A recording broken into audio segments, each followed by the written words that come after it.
Ever since we sold off our Sony Z190 and Z90 XDCAM camcorders, we've been putting on hold and waiting for the next decent E&G camcorder that can match up to the color science and picture quality of Super 35 and full-frame cinema camera systems that we've adopted over the last few years. The last E&G shoulder camcorder was the Panasonic HPX372 from the P2 era, and we had since changed to the Sony FS5 for sports and news productions. That FS5 shoulder rig is still serving us very well, but now it's about time to retire the FS5 setup.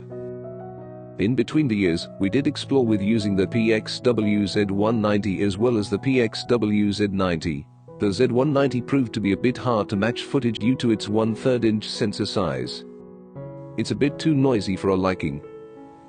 The Z90 on the other hand, being a similar one sensor to our new Z200, it actually cuts pretty well with our FS5 and FX30 setup.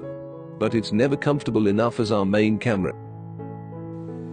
Since we're already too deep into the Sony ecosystem, there was only two choices for us: the FX6 or Z200. The capabilities of FX6 was a void that we could fill in with our existing FS5 if we really needed 3G SDI output for live productions, or with our A7 Mark IV if we needed full frame for nice bokeh and cinematic style interview shoots. If we needed run and gun B-roll coverage, we have a complete suite of FX30 with super zoom lenses covering 18 to 300mm for a 16x zoom equivalent, just without the servo-driven zoom functionality.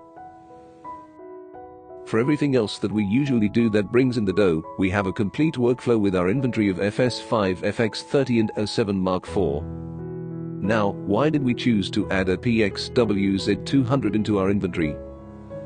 The Z200, however, was something that none of our existing cameras and lens combo could fill in the void: the servo-driven zoom capabilities.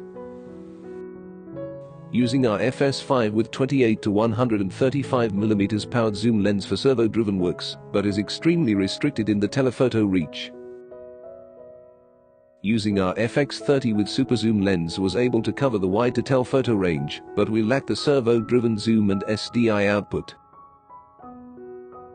Smooth zoom move while live on air was kind of the norm as a requirement for event and conference coverages.